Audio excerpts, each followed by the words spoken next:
أعوذ بالله من الشيطان الرجيم. بسم الله الرحمن الرحيم. الحمد لله رب العالمين، والصلوات والسلام على نبينا محمد وعلى آله وأصحابه ومن تمسك بسنته إلى يوم الدين.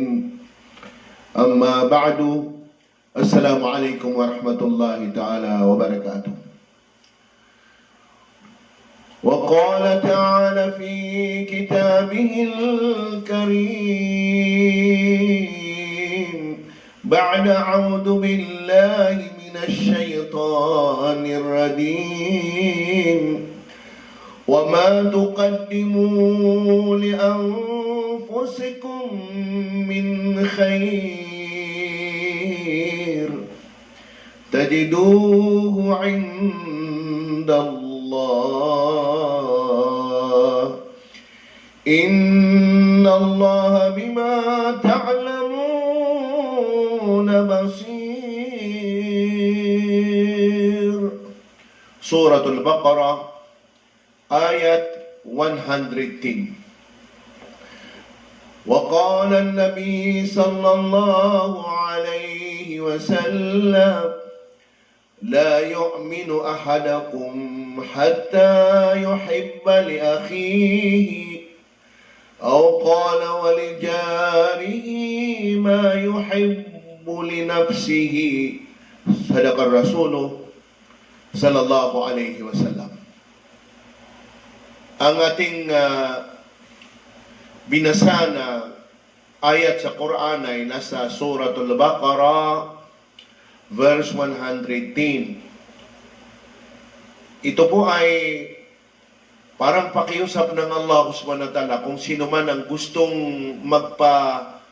magpauna o kaya magdeposito ng magagandang sadaka, ay tiyak na matatagpuan niya sa Allah subhanahu wa ta'ala, hindi lamang doon sa kabilang buhay, pati dito sa mundo ay matatagpuan niya ang sukli ng Allah subhanahu wa ta'ala. Dahil ang Allah subhanahu wa ta'ala sees well all what we do.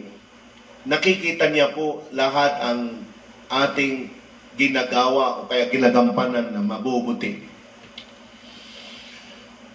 Sabi ng Nabi sallallahu alaihi wasallam ay hindi matatawag na may panampalataya o kaya may paniniwala sa Allah subhanahu wa ta'ala isa sa inyo pagka hindi niya madama ang pagmamahal sa kaniyang kapatid na Muslim o kaya sa kaniyang kapitbahay kagaya ng kaniyang pagmamahal sa kaniyang sarili. Mga kapatid na nakikinig, kami ay hindi nagsasawa kumakatok po sa inyong mga puso na sana buksan natin ang ating mga magagandang gawain, pagbibigay ng sadaka sa ating mga kapatiran na nangangailangan po. I was told by Director Dirugungan na from April 22 o kaya from April 20 yata, bukas, ay hindi na sila makakapaghatid sa mga kailangan ng ating mga kapatid. Kasi na-cancel daw yung mga binigay na pass sa mga grupo na sila ay naghahatid sa ating mga kapatiran. So, ito ay pananawagan na kailangan alamin natin sa ating mga sarili paano makakarating ang ating mga tulong sa ating mga kapatid.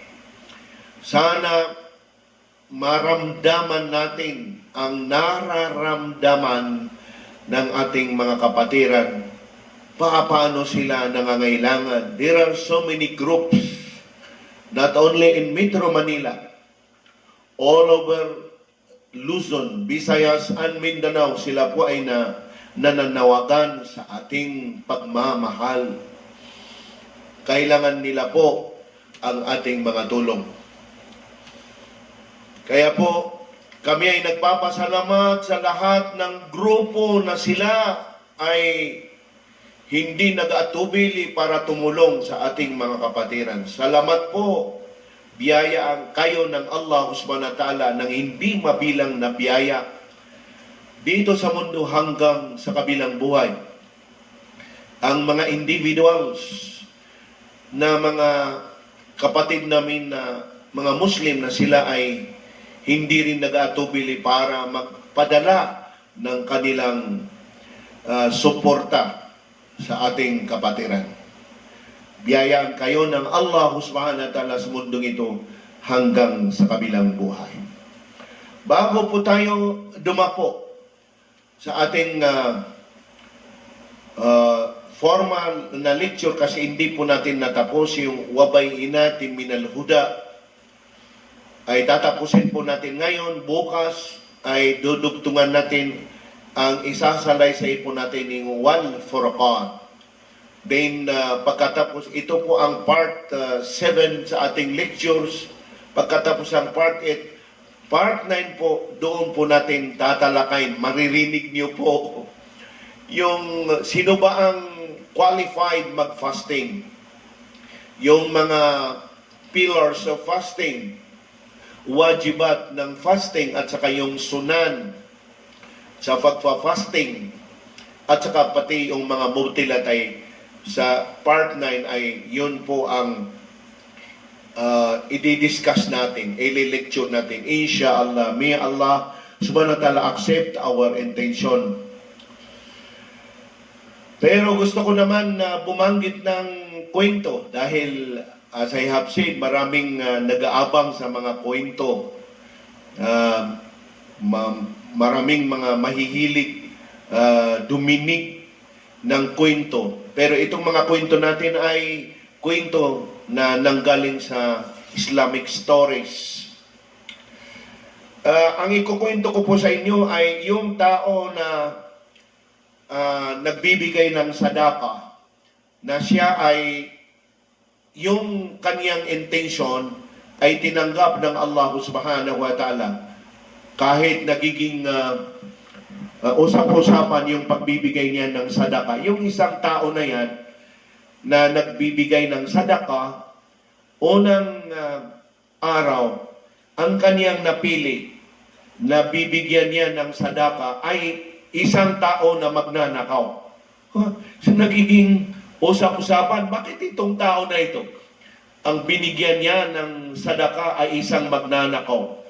So this is the attitude of the giver, the sadaqah giver, that he have chosen a thief. So that is the first who receive his sadaqah. So nagiging usap-usapan. Pangalawa naman na araw, ang kaniyang napili na bibigyan niya ng sadaka ay isang babae na, well, yung tinatawag na asawa ng bayan. Yun po ang binigyan niya ng sadaka. Kasi lalong nagiging usap-usapan, bakit itong nagbibigay ng sadaka ay ang binigyan niya ng sadaka ay magnanakaw, at pangalawa ay asawa ng bayan. Pangatlong araw ay ang kaniyang napili na bibigyan niya ng sadaka ay mayaman, mas mayaman pa sa kanya. Ay lalong nagiging issues, usap-usapan. Kaya mga kapatid, ang nagiging magandang resulta po ang pagbigay niya ng sadaka, yung binigyan niya na magnanakaw dahil sa nakatanggap siya ng sadaka, ay dahil, alam ninyo, yung niyat natin, innamal a'malu binniyat wa innama kulli imrin ma nawa. Kung ano ang niyat natin, ang kapangyarihan ng Allah subhanahu wa ta'ala, yun ang magiging resulta, dahil ang niyat ng giver ng sadaka ay mahinto ang kaugalihan ng yung tao na magnanakaw. Ay tinanggap ng Allah SWT. Nahinto, hindi na siya nagnanakaw. Pangalawa ay yung isang babae na asawa ng bayan ay huminto na rin sa kaniyang kaugalihan na pumasok sa Islam o kaya nag-Muslim. Ang pangatlong binigyan niya ay mas mayaman pa sa kanya. Alam niyo, sabi ng isang mayaman, yung tao na nagbigay sa akin ng sadaka ay mas mayaman ako. Kaya po, ang nagiging resulta ay siya naman ang namigay ng sadaka dahil mas mayaman siya. So it meant to say, kailangan magniyat kayo mga kapatid namin na nagbibigay ng sadaka, and Allah subhanahu wa ta'ala will recompensate your sadaka based on your intention. Base sa inyong niyat, ibibigay ng Allah subhanahu wa ta'ala. Yung po ang kapangyarihan ng Allah subhanahu wa ta'ala ay nagbabase sa ating intention. Allahumma amin. Ya Allah, tanggapin mo ang mga sadaka ng aming mga kapatid. Bigyan mo sila ng mga magagandang buhay. Iligtas mo sila sa kapahamakan. Iligtas mo ang kanilang pamilya, buong pamilya sa itong coronavirus. Allahumma amin. Kaya dala po naman tayo uli sa verse 185 Surat Al-Baqarah. وَبَيِّنَاتٍ مِنَ الْهُدَى. Karugtong po na yung mga nabigyan natin ng explanation na yun ang kapangyarihan, kadakilaan ng Allah subhanahu wa ta'ala na pinakita ng mga naunang sugo ng Allah subhanahu wa ta'ala. But ang titingnan natin dito, yung binigay ng Allah subhanahu wa ta'ala na mga miracles sa mga naunang nabi, ay binigay niya dahil sa pamamagitan ng kaniyang sugo. At pag noong wala na yung sugo, kagaya ni Musa alayhi salam, ay hindi na magagamit, hindi na wala. Namatay nga si Musa alayhi salam, pero ang kaniyang tungkod ay nandiyan pa, pero no one among his followers can use his staff, his stake. Walang makakagamit sa kanyang tungkod sa pinag-iwanan niya o kaya pangapamilya niya. So yun ang comparison na yung miracles na pinagkaloob ng Allah subhanahu wa ta'ala sa mga naunang sugo ay sila lamang ang nakakagamit, silang mga nabi. Compare sa itong magiging conclusion natin sa miracle ng Allah subhanahu wa ta'ala na pinagkaloob niya sa ating mahal na Nabi Muhammad sallallahu alaihi wasallam, that all those miracles given to Nabi sallallahu alaihi wasallam, which is written in the Holy Quran, ay hanggang ngayon ay nandito pa. So it means to say, although iniwanan tayo ng Nabi sallallahu alayhi wasallam, pero ang banal na Quran nandito pa sa atin. Gusto natin banggitin nung siya ay maghijra na, yung paalis na sa kanyang pamamahay, mga kapatid, ay although as I have explained, na ang Nabi sallallahu alaihi wasallam, he is guided and he is divinely supported by Allah subhanahu wa ta'ala. But in spite of the fact, he's using the wisdom given to him. I mean is using preparation. Nung hindi pa nangyari yung actual na hijra, ay kinausap na niya si Abu Bakar radiyallahu anhu na maghanda ng 2 kamilyo para sasakyan nila going to Medina. Pero at the time, alam na niya na ang mga Quraysh ay nag-meeting po sila.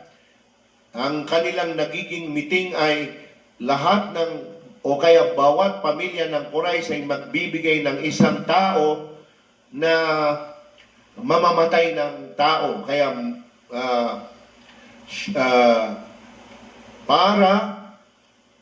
sabi nila, walang magiging kakayahan ng Bani Hashim, ang family of Hashim, to take a revenge kung tayo lahat ay may tauhan sa magpatay o kaya papatay kay Nabi Muhammad sallallahu alaihi wasallam. So, there are more than hundreds, 300s na ipon na mga tao na papatay kay Nabi Muhammad sallallahu alaihi wasallam. Alam ng Nabi sallallahu alaihi wasallam. Kaya nagplano sila. Ang nagiging plano, yung tinutulugan niya, ang tutulog doon ay si Ali radiyallahu anhu.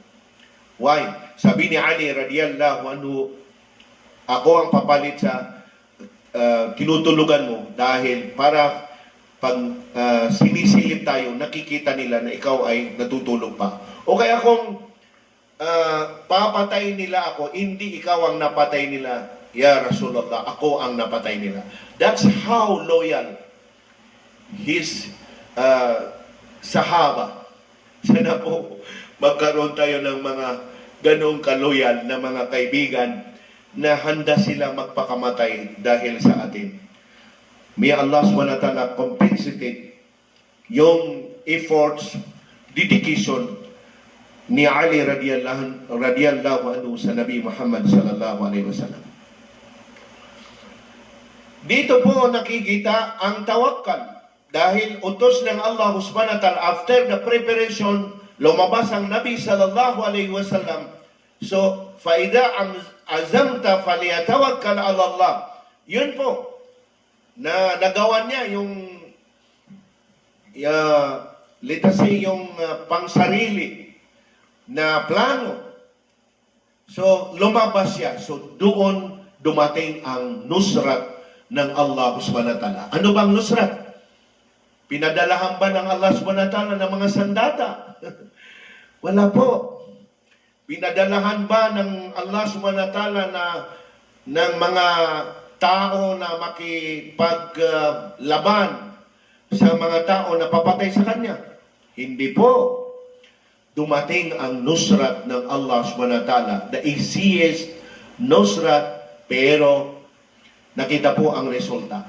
Ito ay ayat, mga kapatid, sa Surah Yasin, verse 9. Sabi ng Allah subhanahu wa ta'ala, ba'da a'udhu billahi minash shaitanir rajim, وَجَعَلْنَا مِنْ بَيْنِ أَيْدِيهِمْ سَدًّا وَمِنْ خَلْفِهِمْ سَدًّا فَأَغْشَيْنَاهُمْ فَهُمْ لَا يُبْصِرُونَ.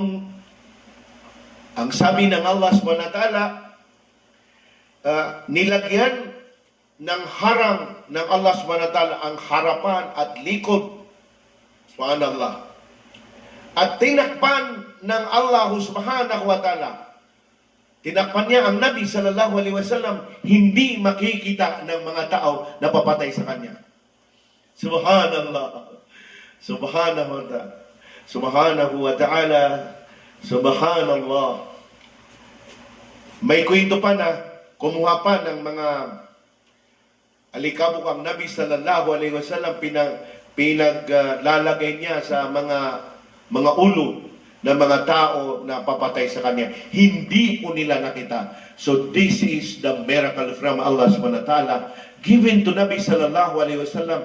Brothers and sisters, itong ayat in Surah Yasin ay nandyan pa. We can use that. Marami pong mga sinabi ng Nabi sallallahu alaihi wasallam na uses o kaya yung inilagay na baraka ng Allah subhanahu wa ta'ala sa Surah Yasin. Marami po. Sa mga ibang lecture natin tatalakayin yung baraka ng Surah Yasin. But this specific verse 9 was used by Nabi sallallahu alaihi wasallam para makaligtas siya sa mga tao na papatay sa kanya. After that, nang dahil ang usapan ay from that house, pupunta na siya sa bahay ni Abu Bakar radiyallahu anhu. Pagdating niya, talagang ready na yung dalawang kamilyo. At dinala ni Abu Bakar radiyallahu anhu lahat ng kanyang pera, kayamanan sa paghijra nila ng Nabi sallallahu alaihi wasallam. Nung umalis na sila, yung tatay ni Abu Bakar radiyallahu anhu, si Uthman Abu Quhafa, ay tinanong niya si Asma at saka si Aisha, meron bang iniwan sa iniwan sa inyo ng tatay niyo na pira? Ay gumawa ng pamamaraan si Asma at saka si Aisha, yung nilalagyan ng pera ng tatay nila, nilagyan nila ng mga maliliit na bato na pinapatunog nila. Sabi nila, nandito yung iniwanan sa amin ng aming tatay. Kaya sabi ng tatay ni Abu Bakar, si Osman Abu Quhafa, salamat naman kay hindi kayo pinabayaan ng tatay niyo. So they proceed to Garitora dahil yun ang recommendation ng isang expert. Yun ang sinabi natin na ang Nabi sallallahu alaihi wasallam, he is using expert. Hindi yung dahil Nabi siya, Nabi siya na tinutulungan siya directly by Allah subhanahu wa ta'ala sa pamamaraan din ni Jibril alayhi salam. Pero siya, he is using the plan, the expert, ang recommendation pa ni Hamid bin Bahira, yun ang isa sa mga dalil. Hindi yan Muslim. Isang Bedouin yan. Sabi niya, from the house of Abu Bakar, doon kayo pumunta sa Garitora. Yung Garitora, it is yung kabaliktaran, north and south. Yung papunta ng Madina ay sa kabila, naandun ng Garitora. Yun po ang recommendation ng expert na si Hamid Bahira. So, huwag na po natin baliwalain yung pagkonsulta sa expert dahil yun ang utos ng Allah subhanahu wa ta'ala. Utos ng Allah subhanahu wa ta'ala na kailangan tatanungin natin ang mga expert. Fas'alu ahla dhikri in kuntum la ta'lamun. Suratul Nahl 43. Sabi ng Allah subhanahu wa ta'ala, tanungin niyo ang mga expert sa kanilang mga expertise. Kasi what is the use na may mga expert kung di tayo magtatanong sa kanila? So, paulit-ulit ko po na ang expert ngayon sa itong coronavirus ay yung mga health workers. Kung ano ang payo nila, yun ang kagustuhan ng Allah subhanahu wa ta'ala. Susundin natin dahil yan din ang kagustuhan ng Allah subhanahu wa ta'ala. Kaya po, noong napunta sila sa Garitor, yun ang kuiba na sa labas ng Makkah al-Mukarramah. Yung pong mga kasamahan namin na nakatira po sa Makkah, palagi po kami bumibisita sa Garitor. Alhamdulillah, yung pag-hajj natin, sana makapag-hajj tayo, mga aking mga jamaah, bibisitahin natin po ang Garitor, insya Allah. Noong nakapasok na sila sa Garitor, doon naman nakita ang isang miracles from Allah subhanahu wa ta'ala. Dito rin nakita na may pagkaibahan ang tulong ng Allah subhanahu wa ta'ala sa mga sinaunang propeta. Dahil noong nandoon sa gilid ng Red Sea, ang Musa alayhi salam, ang sinabi niya, qala kalla inna ma'iya rabbi sayahdin. Sinabi niya sa kaniyang mga tawad, huwag kayong mag-alala dahil hindi nga tayo mamamatay dahil kasama ko. Ang sabi ni Musa, inna ma'iya rabbi, kasamahan ko ang aking Panginoon na tutulungan tayo. He will guide us. para makaligtas tayo. Pero kung noong nandoon sila sa Baritor, ay siyempre takot si Abu Bakar dahil sabi niya, Ya Rasulullah, kung ano lang, titingin sila sa baba, in lower gaze, sabi niya, ay makikita na tayo. Sabi ng Nabi sallallahu alaihi wasallam, Ya Abu Bakar, bakit ka natatakot? Anong pagkakaalam mo sa dalawang magkaibigan na kasamahan nila ang Allah subhanahu wa ta'ala? Kaya mga kapatid, ito po ay sinabi ng Allah subhanahu wa ta'ala, La tahzan inna Allah ma'ana, huwag kang matakot, Ya Abu Bakar, inna Allah ma'ana. So it means to say, mga kapatid, sa oras na ito, sa umat ng Nabi sallallahu alaihi wasallam, dumadating ang tulong ng Allah subhanahu wa ta'ala, hindi lamang dahil andyan ang Nabi sallallahu alaihi wasallam, kundi darating ang tulong ng Allah subhanahu wa ta'ala para sa umat ng Nabi sallallahu alaihi wasallam. The justification, yung ayat na yan, mga kapatid, ay nandiyan pa rin sa Quran. Mababasa po natin, Inna Allaha ma'ana, la tahzan, Inna Allaha ma'ana. Yun po ang gusto kong iparating sa inyo, na kailangan manalig tayo sa Allah subhanahu wa ta'ala. Pero bago tayo manalig sa Allah subhanahu wa ta'ala, ipakita natin yung katotohanan na tayo ay nakikinig sa mga utos ng Allah subhanahu wa ta'ala. Pangalawang gusto kong ibigay sa inyo sa lecture na ito ay yung pangyayari po sa Battle of Badr.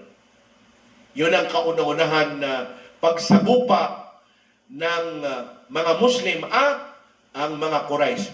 Remember, I want to what is this? Kailangan bigyan natin ng liwanag na hindi po ang kaaway ng mga Muslim ay mga Kristiyanos. Hindi po ang kaaway ng mga Muslim at this moment ay mga Yahudi, kundi ang kanilang mga kaaway, mga kapatid, ay karamihan din sa kanila, mga relatives nila. Dahil mga taga Makkah al-Mukarramah, yung dumating na mga sundalo galing sa Makkah, ay karamihan sa kanila ay mga kapatid ng mga sundalo ng Islam, yung mga muhajirin, mga kapatid. Mayroon pang pangyayari sa Battle of Badr na ang isang sahaba, ang kanyang nagiging unang encounter, ang kanyang sariling tatay. Subhanallah. Isa rin siya sa Ashara Mubashirin na makakapasok sa surga ng Allah subhanahu wa ta'ala. He was assigned to confront his own father. So, dito natin titingnan. Kailan po nangyari ang Battle of Badr? Pangalawa po sa Hijrah, yung pagdating ng Nabi sallallahu alaihi wasallam, second year of Hijrah calendar, and it was in Ramadan. Ramadan, Kaya po, pagka-battle po na nangyari sa Ramadan, tiyak na nananalo ang mga Muslim. Kaya I have the belief na itong darating na Ramadan, we are going to wipe out itong coronavirus sa pamamagitan ng kapangyarihan, kadakilaan ng Allah subhanahu wa ta'ala. Subhanallah. Noong nakipag-away na ang mga sahaba sa mga taga-Makkah, yung mga Quraysh, ay sabi ng Allah subhanahu wa ta'ala sa Surat Al-Anfal, Bismillahirrahmanirrahim, فَلَمْ تَقْتُلُوهُمْ وَلَكِنَّ اللَّهَ قَتَلَهُمْ وَمَا رَمَيْتَ إِذْ رَمَيْتَ وَلَكِنَّ اللَّهَ رَمَى. Ay, bakit hindi masaya ang Nabi sallallahu alaihi wasallam? Although walang they are not well prepared.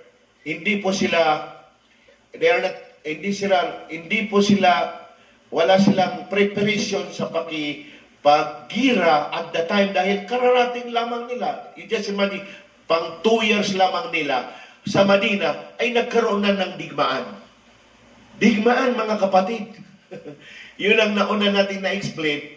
Tayo mga kamusliman, na karamihan sa atin ang tinutukoy natin ay marangal tayo na mga Muslim.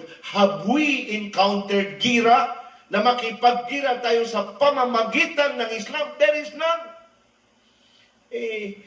Pasalamat ka tayo sa mga mujahidin, nakaranas sila sa pakikipaggira dahil sa din ng Allah subhanahu wa ta'ala. Pero this moment also, itong Battle of Badr, pinakita ng Allah subhanahu wa ta'ala, sinabi niya sa Nabi, hindi naman kayo ang papatay sa kanila. I am the one. I will be the one to kill them. Ako ang mag-uutos na mamamatay sila.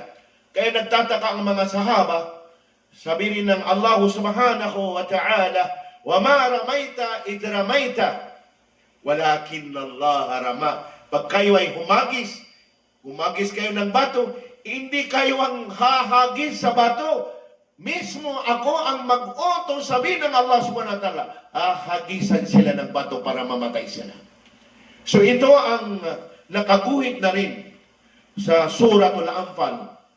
Pagka tayo ay makipag-away sa pamamagitan ng talagang para sa Allah subhanahu wa ta'ala, Allah subhanahu wa ta'ala will send His jundum minas sama, soldiers from the heaven na hindi nakikita ng ating kalaban. Ito ay para sa umat ng Nabi sallallahu alaihi wasallam. Kaya po, ang konklusyon ng itong wabayin natin minal huda, yung conquest of Makkah. Yung at the 8th year of Hijrah, Ramadan 10, ay na-final na susulungin ng Nabi sallallahu alaihi wasallam. Ito naman, hindi siya ang sinulong, siya na ang susulong sa Makkah al-Mukarramah. It meant to say, naranasan ng Nabi sallallahu alaihi wasallam, sinulong siya, pero naranasan din ng Nabi sallallahu alaihi wasallam, he is the one who declared attack. Siya ang sumulong sa Makkah al-Mukarramah. With the greatness of Allah subhanahu wa ta'ala, nanalo po siya. Alam ninyo, nakiusap nga si Abu Sufyan, bago pa nagkaroon na itong digmaan sa Makkah al-Mukarramah, nakiusap, pumunta doon kasi actually, manugang niya kasi ang Nabi. Yung anak niya na si Habiba ay asawa ng Nabi sallallahu alaihi wasallam. Pero hindi po umubra ang pakiusap ni Abu Sufyan dahil naka-decide na ang Nabi sallallahu alaihi wasallam that he want to take over Makkah al-Mukarramah. So, sa pang-8 taon ng hijrah, nangyari po ang conquest of Makkah. Noong papunta sila sa Makkah al-Mukarramah, mga kapatid, nagdeklara ng Nabi sallallahu alaihi wasallam because at the time, pang 10th of Ramadan, 10 araw na sila nag-aayono. Sabi ng Nabi sallallahu alaihi wasallam, all soldiers, they have to break their fast. Kasi yun ang Sharia, bago maglakbay ang travelers, kailangan mag-break ng fasting. Kakain muna. Yun po ang tamang proseso na bago tayo mag-travel, kakain muna tayo, huwag tayo doon kumain sa daan para hindi makita ng mga, bakit yung Muslim nandun sa restaurant, kumakain siya. We have to take our food from our home.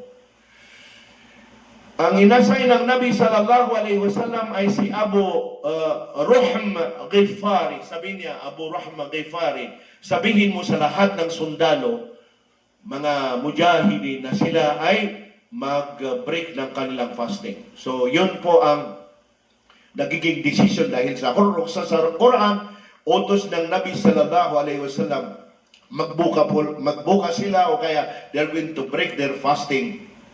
Pero nung malapit na sila sa Makkah al-Mukarramah, nabalitaan ng Nabi sallallahu alaihi wasallam that few among the Sahaba who did not break their fasting. Kaya pinatawag sila ng Nabi sallallahu alaihi wasallam, kayo hindi nag-break ng kanilang fasting, although maganda ang layunin ninyo, pero dahil sa hindi nyo sinunod ang utos ng Allah subhanahu wa ta'ala o kaya ruksa, concession, privilege given to you by Allah subhanahu wa ta'ala, at may instruction, sabi ng Nabi, magtaubat muna kayo bago tayo papasok sa Makkah al-Mukarramah. So, ganun po mga kapatid, kaya natin ito binibigyan ng salaysay para maramdaman natin na may Sharia al-Islamia, hindi Sharia yung kagustuhan natin. Although, I am saluting you, brothers, yung mga gusto niyong mangyari, kaya itong darating na Tarawih, it was declared again by Bar Mufti. Now there is also a memorandum circular by the Secretary of National Commission on Muslim Filipino, no other than Secretary Saidamin Bal Pangarungan, that Salatul Tarawih of all our mosque, masajid in the Philippines are suspended. So, paulit-ulit natin sinasabi, ati Allah wa ati Rasul wa ulil amri minkum. Ito ay kagustuhan ng Allah SWT. Kaya dapat sumunod tayo. Noong pumasok ang Nabi sallallahu alaihi wasallam sa nakapunta po ng Makkah, kagaya namin yung mga kasamahan ko diyan tayo naninirahan, doon sila dumaan sa Kuday, going to the proper Makkah. Noong narinig ni Abu Sufyan at saka si Hind, silang mag-asawa. Alam mo, ito ang gusto natin na bigyan ng salaysay, na pagka mayroon kang nasakripisyo sa agama, nasakripisyo sa Islam, nasakripisyo na kagustuhan mo, may bubuksan ng Allah subhanahu wa ta'ala na hindi ka katanggap-tanggap o kaya miraculous o kaya hindi tayo makakapaniwala na kaya pala ito mangyari. You just imagine, dahil sa sakripisyo ng mga sahaba, dahil sa sakripisyo ng Nabi sallallahu alaihi wasallam, ang unang nagsigaw ng La ilaha illallah Muhammadur Rasulullah ay si Abu Sufyan at saka si Hind.